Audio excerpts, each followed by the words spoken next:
We think women need to talk more openly about money because money really matters. It shouldn't be embarrassing or confusing.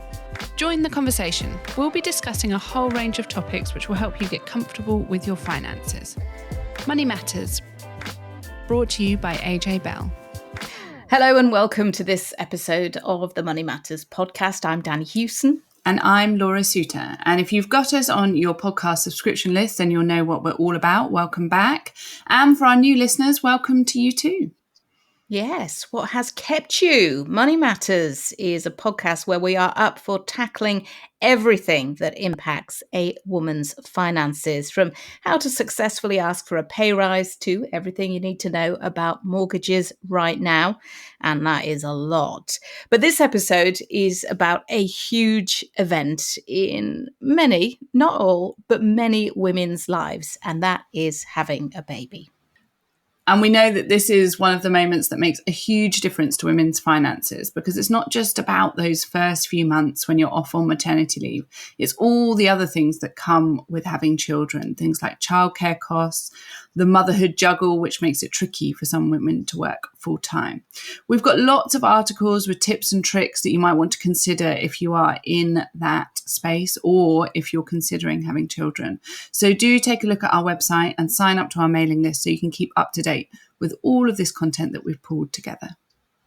And on this episode, stay tuned, we've got a brilliant chat with finance blogger and influencer Tulu Frimpong, who took time off from her maternity leave to talk to us about how baby number 4 is impacting her finances. Now, I've got two, Laura. I'm in awe of Tulu, who is now at 4 boys.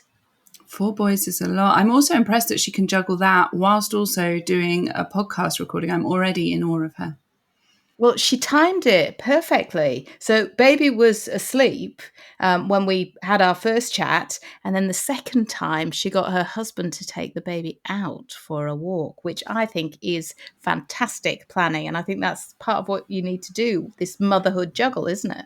Yeah, that really epitomizes the motherhood juggle. Obviously, she's starting early with having a younger baby, but that kind of juggle. So in our house, we have the Sunday catch up where my husband and I go through our diaries for the week, work out who's picking up and dropping off my daughter. Sometimes you get into a competition of whose work meeting is more important, who can cancel more things. Always fun to do. But I think that really epitomizes the kind of juggle that most parents face, which is who's working where, who can do which pick up and drop off, when do you need to draft in additional help, all of that fun juggle. Yeah, we have a calendar on the wall. And what I always say is if it's not on the calendar, it doesn't exist. So if my husband has a meeting that he has to go to, or he's going to be away overnight, or he's going to be out late, he needs to put it on the calendar so that I can make alternative arrangements. And he's really bad at doing that. And I got to a point where I basically said, it's not on the calendar, so it doesn't exist. I think that's a good rule to have. Yeah, I think so. It's a bit easier now they're a bit older, because I can just say, do you know, you're going to have to get the bus. But just occasionally I then get none of my friends are doing that. Can you please? And then it's juggle on top of everything else. Pulling on the heartstrings.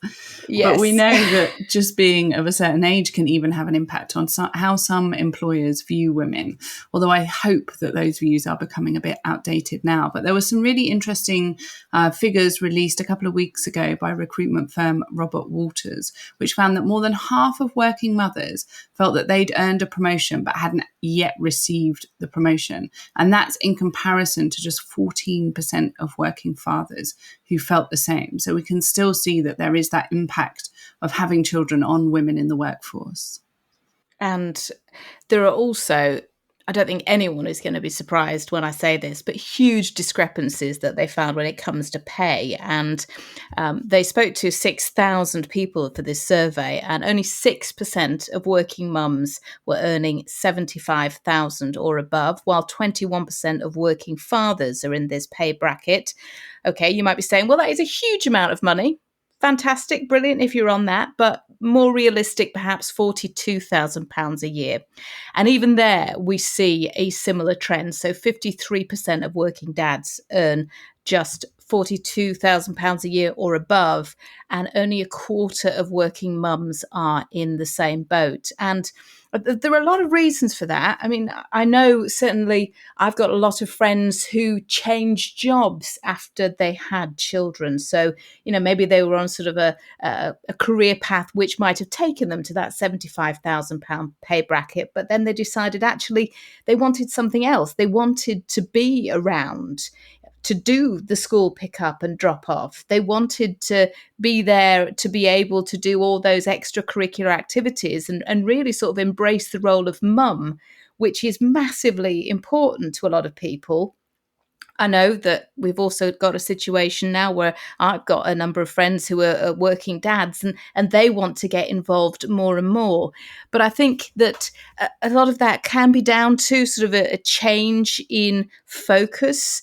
Maybe people go part-time, but still, I think that there are huge gaps, and that is something which then impacts a woman's life on every stage going forward in terms of, how much money she's got, not just day to day, but also then to invest for later in life. Yeah, and I think I completely agree with that. And I think anecdotally, when I think about my friends, I think a lot of them, it's not so much that they're cutting back hours necessarily or switching to other jobs. It's more maybe that they're just staying with their current employer because they think, okay, this is a flexible company. I know I can do the juggle here, rather than maybe moving to a new employer. I'm thinking of one friend in particular, where she had the opportunity to move for more money, but she just thought, it's a bit of a risk. What if I end up having to work insane hours and I can't do those pick up and drop offs? Or what if I end up finding that struggle and the pressure is too much? And so I think sometimes that then lends itself to that salary difference that we were talking about there. But I hope that as, more, like you say, more working fathers take on 50% of the share of childcare and the responsibility, more take parental leave, that should even out over time. But I think we might take a while before we get there. And we're going to be delving into this and loads of other topics around women's finances and all of these wobbly bits of people's finances later this year. So definitely sign up to our newsletter, check out the website to make sure that you're keeping on top of that, because we'll have loads more great data and findings to back all of this up coming soon. I think it's really interesting what you said there about relationships with your employer, because this was sort of a call to action as part of this survey by Robert Walters, but it's also something that we took from our Money Matters survey that we did when we launched this whole thing. And I'm sure it'll come out in this survey that we've just done as well, that relationships are so important. And we know even now, though things are getting a bit more, the labour market is easing up somewhat. We know that employers now maybe are thinking about having to let people go, but skills are so massively important. And if you have someone working for you that you respect, that you know, that is demonstrating that, they can do the job, they can do it well, and they're prepared to give the hours when needed, I think you want to keep them on board. And I think employers are waking up to that more and more, but I think still a lot more can be done. And I think particularly when it comes to childcare, because it seems so simple, right? You pay for childcare and that's great. Your child is looked after between certain hours, but depending on the kind of childcare that you've got, and even if it's in nursery, because I remember one specific occasion where I had to phone in to my work and say, I can't get in today because my nursery was closed because of sickness. So many of the children had got this stomach bug that they'd had to close for a couple of days. And you just can't, put anything in place to help deal with that unless you've got parents close by. It is really difficult. So I think employers maybe need to, I've heard of some companies having sort of standby childcare available, which I think is quite a smart idea. but it is so massively expensive as well, which I know puts a lot of people off from working. And we've had an update from the government on its plans to extend the amount of free childcare available to working parents. 16 councils have been picked to be the first to roll out this wraparound care from next summer. All schools tasked to provide wraparound care by September 2026. I think we're on the cusp of something which could be game changing. I But agree. for a lot of people, it's going to come too late. It will do, but I think that with an election looming, it feels like childcare is going to be one of those big topics, one of those big battlegrounds. And the Conservatives have already come out with this plan.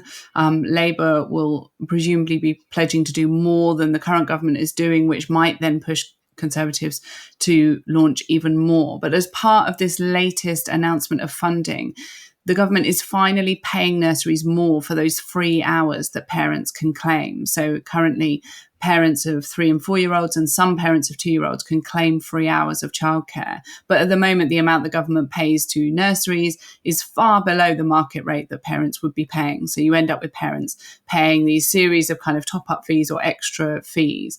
Now the government has announced that it has added a significant boost to the amount of money that it is paying to nurseries and childminders. It varies across local authority, so there's no kind of universal one rate, of course, because childcare rates vary across the country.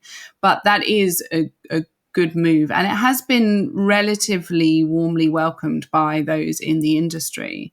I mean, there's still lots of hurdles that remain in terms of availability of childcare and all of those things, but I do agree with you that it's kind of steps in the right direction. I do feel a bit more positive, even if I can feel slightly bitter that these moves will not benefit me. But I'll set aside my own personal feelings on this. And if you wanted to hear more about childcare and the associated costs of it, we've done previous podcasts and articles on this. There's a great episode with Claire Barrett from the Financial Times that you should go back and check out if you want more on that.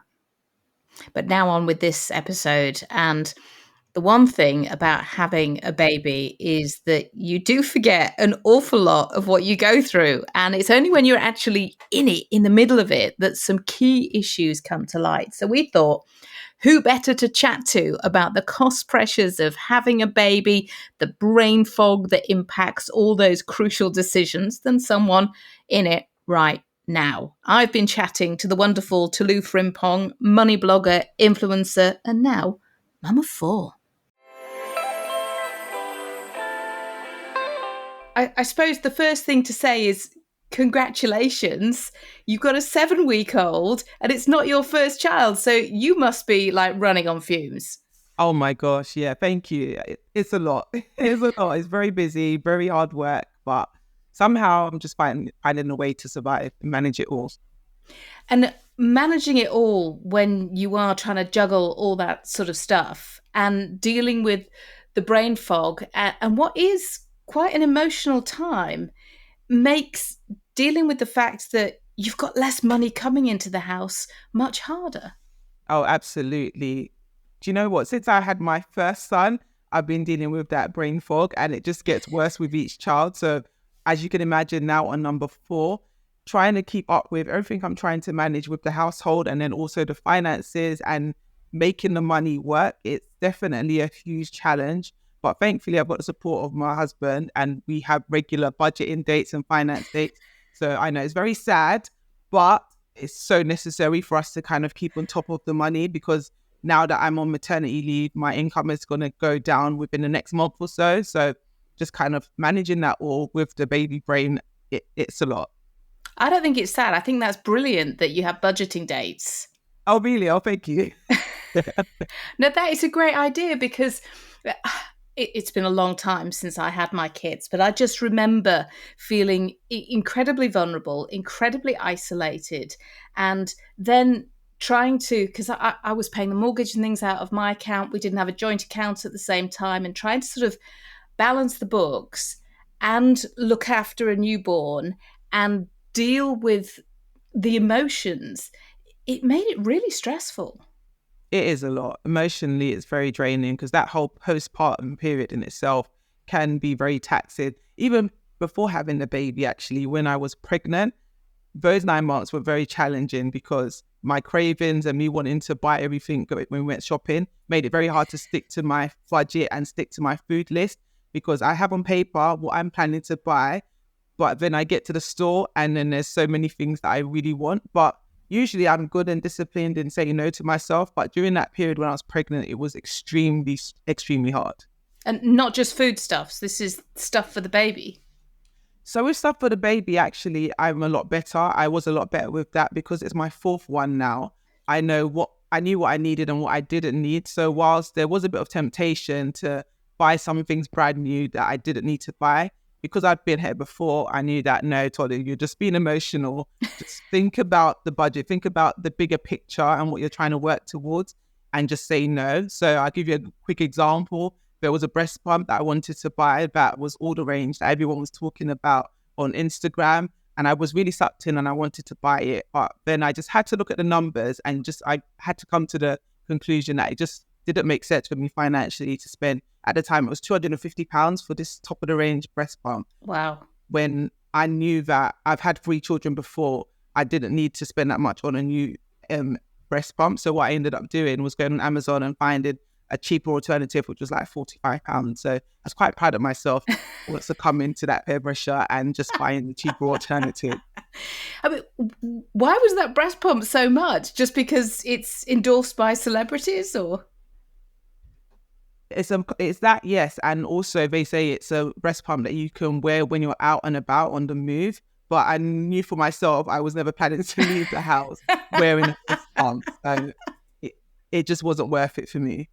That seems like a very peculiar accessory, but I totally understand the sort of the impact of seeing stuff on social media, particularly when you're having a baby and particularly when it's your first, because you want the best of everything. And if you see somebody on social media, particularly someone that you admire and follow, using something, you think, well, that must be the best. And there's a huge amount of pressure then to spend more than you want to spend to get the best. Oh, absolutely. And like I said, I'm on my fourth one now. So I've learned from my sins of the past. So with my first one, I was that mother that wanted everything brand new, everything top of the range, anything designer, quote unquote, for the baby is what I was buying. But after having my first son, I quickly realized that I wasted a lot of money on things that I didn't need. Every single gadget is not necessary for a newborn. In fact, they don't need as much as we are made to believe they need. So all the marketing for new mums is to buy the best and buy everything. There's a new gadget for literally everything you need to do for a child. However, it's not all necessary. And yeah, I would just say as a new mum, as much as you want the best for your child, ultimately they just need to be fed, changed, kept warm.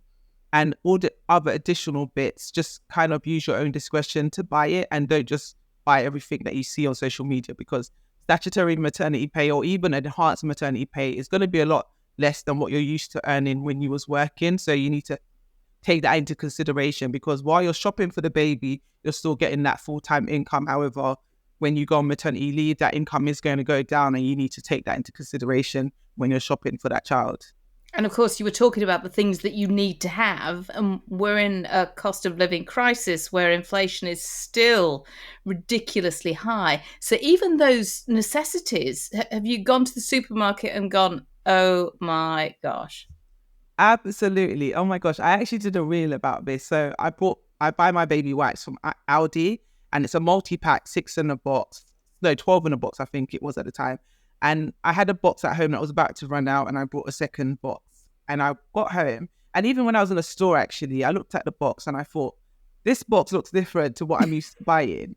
And it was only when I got home and I saw the box at home and the box I just bought, I realized that the box was a lot smaller. The packets of wipes were a lot smaller. There was less wipes within each packet. The size of the actual individual wipes was also a lot smaller. And I was just like, no, these people are out of order. I just top that up, the price of that, to top that off, actually, the price had even gone up. So not only were we getting less, we were paying more. And with stuff that you've got to buy, I mean, it's not like you can do without wipes or nappies. Right. That is exactly it. So that's what I would say as well. It would be good to shop around for special offers on these things for new mums. So those are the kind of things that I would not only suggest, but those are the times when I would suggest to bulk buy. is when you see special offer on things like the nappies or wipes, because these are things that you're going to be using for months and months and even years to come. So there's no problem in buying loads of that and stocking it up when you see special offers. I would also say don't be sucked into the designer brands. I say designer brands, know what I'm speaking of when I say designer brands. Don't necessarily just always opt for those brands, because actually sometimes the supermarket owned brands, the quality can be a lot better and the product is a lot better for half of the price. I mean, people are trading down all over the place. It's become a science, hasn't it? The ability to trade down. But when you're a new mum and you're not sleeping and maybe you're trying to navigate the store with a pushchair, that's hard. Oh my gosh, literally last week, that was me taking my newborn to Aldi for the first time. He was 5 or 6 weeks at the time, and he screamed his head off the whole time we were there, and it was so embarrassing. You'd think by the 4th time I'd be used to a crying baby, but there's something about being in the supermarket and having eyes on you and a baby screaming that just adds to the pressure and just kind of stresses you out. So yeah, that was an interesting experience. It's going to take a while to get him climatized to the supermarket experience. So you've done this 4 times, so you know what you're about. And there will be new mums listening to this, that there may be people who are expecting their 2nd or 3rd. So we are in a really tricky situation with money anyway. And when you bring in maternity pay, or, you know, the fact that maybe you're not even getting an enhanced package, you're just on statutory, that makes life really, really hard. So what advice can you give to people in the run-up? Can they be thinking about saving? What do they need to do? Absolutely. Oh my gosh. So once you find out you're pregnant, in fact, let's take a step back. Even before plan, sometimes people have to opportunity to plan for these pregnancies. So if you're planning for a baby, it's important to also plan for that baby financially. So that would be the first thing that I would advise to do. But obviously sometimes babies are surprises, in which case you've got 9 months or so to kind of plan and prepare for that child. And what I would say is first thing to do is to find out what you're actually entitled to at your employer, because I made that mistake with my most recent child in that I didn't actually find out what the maternity benefits were when I joined. And that's because I wasn't planning to have any more kids. And so because of that reason, I didn't know that it was statutory maternity pay. That was the only thing my company offered. There was no enhanced pay. So definitely find out what is available to you in terms of the maternity pay options. And once you understand that, you know what you have to work with and what you need to do in advance of that baby arriving. So if you know, for example, you're going to be on a statutory maternity pay, you're probably going to want to look at calculating what your bare bones budget needs to be. So how much your cost of living is on a monthly basis, taking away maybe all the additional non-essential expenses. So focusing on all your fixed, non-negotiables. So your rent or mortgage, your food, your transport, etc., utilities. So those bills, how much does that cost on a monthly basis, and work out how much you can afford to save towards that while you're still working in preparation for maternity leave. Because what you want to do is save up as much as you can to supplement what you're getting coming in on that statutory pay, so that it's not too much of a strain when you finally go on maternity leave, because that statutory pay, as we know, it's gone up a little bit, but I mean, it's still 170 something pounds a week. So that's not going to be enough to cover all your expenses, obviously, while you're off. And if you want to, ideally, I guess you'd want to spend as much time as you can at home with that baby and not rush back to work. So how much money before the baby comes can you save up to substitute or supplement rather that maternity pay? And then that will help you calculate how much time you have at home before having to then go back to work. So yeah, that's one of the things I'll definitely say, is to know your numbers, save up as much as you can in advance. I'd also say use your community. So community, when I say community, I mean like family, friends, people that have had children before you. What can you borrow? What can you swap? What can you take from them? Because a lot of people like me, for example, after I had my 3rd one, I got rid of everything because I wasn't planning to have any more. So if you have people like that in your network that you know are done with having children, or maybe they're done for that period of time that they can borrow you stuff and then take it back after you finish with it, all that kind of thing really helps to keep those costs down as well when you have a new child. Other things that I would suggest doing is also using forums, so online forums. So you've got websites like Mumsnet, Emma's Diary, where people, again, are giving away free stuff, and you can even sign up for loads of freebies as well. So like I got a free box of nappies and a free box of wipes for my baby. Every little definitely helps in these economic times. And you were talking about your community there, but Yes. one of the key parts of your community has to be your partner. And when you were 100%. talking earlier about that date night budgeting, it's also having those discussions about finances with your partner before the baby comes. Absolutely. I should have mentioned that, but that is a big part of it. So definitely have those conversations with your partner, because it may be that you split the maternity leave with your partner as well, because now you can do that as an option. So definitely have those conversations, have those budget dates like we have, to kind of talk about the numbers before that baby arrives, and see how you're going to combine your finances. So for like me and my husband, we bring our finances together. So that helped to kind of supplement my income for maternity leave. But if that's not going to happen, then maybe your partner can take on more of the expenses while you're off, to kind of give you that leeway to spend time with the baby and not worry about the financial implications of that. And of course, the one thing about brain fog as well, and I remember it well, is that you forget things. So you need to be making a list of things like child benefit, tax-free childcare, all the things that are out there to help you. But when you're in it, you might forget. So as you say, making the list early, planning early, maybe even trying to get as much of the forms done beforehand. Great Absolutely. idea. No, that's absolutely true. And I made that mistake with my third one, actually. I didn't apply for child benefit until he was about 6 months, and they only backdate it for a certain period of time. So I missed out on like the first 3 months of his child benefit.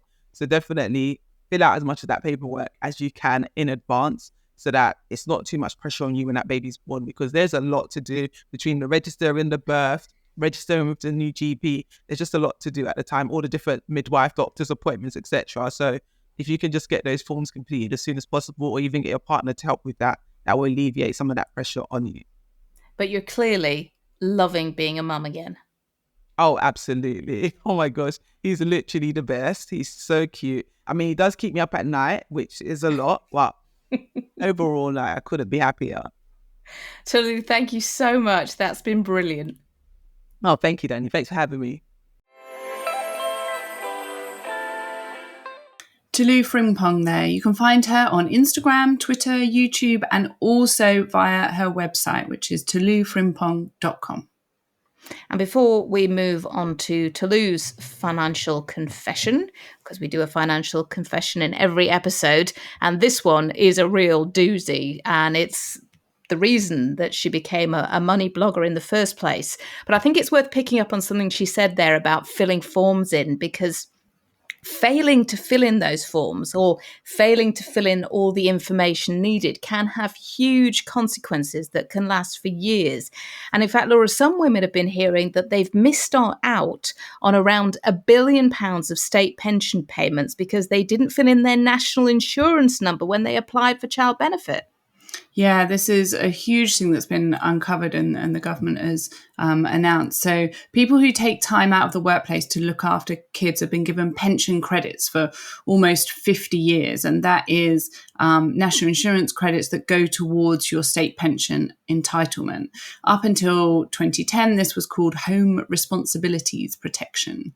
But it's now estimated that about 187,000 people who are women in their 60s and 70s have missed out on these credits to the tune of an average of about £5,000 per person. So HMRC is now trying to track down these people to credit them with this money that they should have had in their state pension. But sadly and inevitably, when we're talking about this age group, it's thought that thousands of them will have died before getting their entitlement.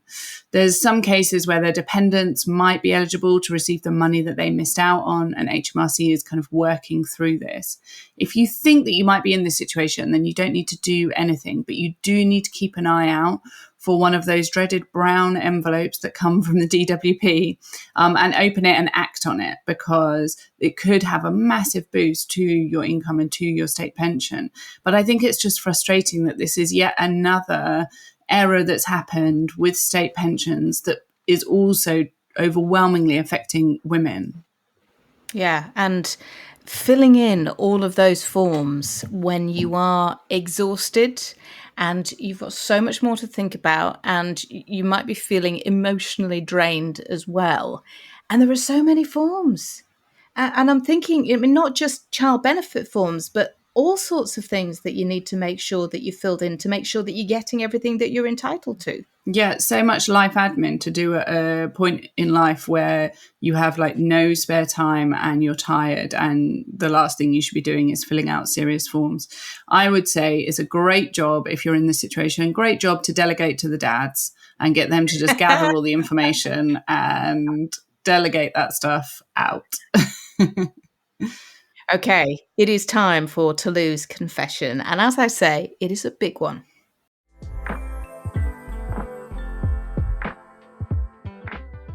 Oh gosh, yes, I've got a big confession to make actually. I once was in over £36,000 debt, and that was debt that I was able to accrue when I bought my first home. So took out loans for refurbishment, and then in addition to that, took out loans to furnish the house, like to buy all the furnishings.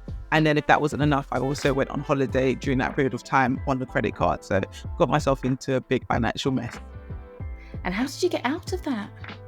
Oh gosh, that's a long conversation for another day, but I followed Dave Ramsey's baby steps, and my husband and I basically worked really hard to pay that debt off. So you're now debt free? Yes. With four kids. Excellent. Thank you.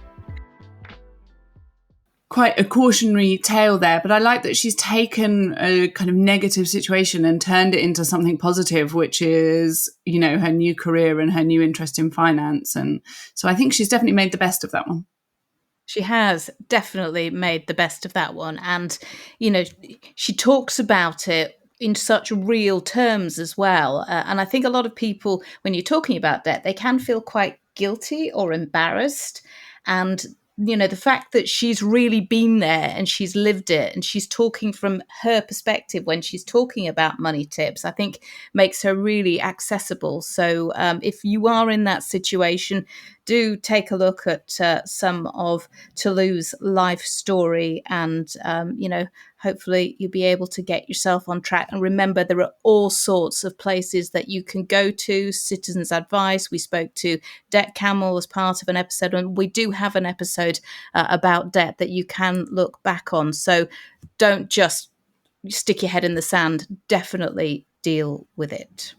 And that is it for this episode. So as we said earlier, do sign up to our newsletter so you can keep up to date on everything that we are looking at. If you follow us on social media at AJ Bell Money Matters, and you'll find all of the links there to the newsletter and to previous content as well. And we would love to hear from you. So do drop us an email at moneymatters@ajbell.co.uk. And don't forget, subscribe wherever you get your podcasts. And if you haven't already told your sisters, your aunts, your friends, the person that you've been sat next to at work today, then do so. Tell everybody about the podcast. It would be great to get more people hearing about finances, talking about finances, feeling comfortable about their finances. And next time we're going to talk money and health with the fabulous female money doctor. So definitely listen to that one. Until then, thanks for listening. Before you go, please remember this podcast is for educational purposes, and the views expressed don't necessarily reflect those of AJ Bell. The podcast isn't telling you whether certain investments are suitable or not. And don't forget that the value of investments can change, and you can lose money as well as make it. It's also important to remember that tax rules apply, and that the way an investment performed in the past may not be the same as how it behaves in the future. If you want help, go see a qualified financial advisor.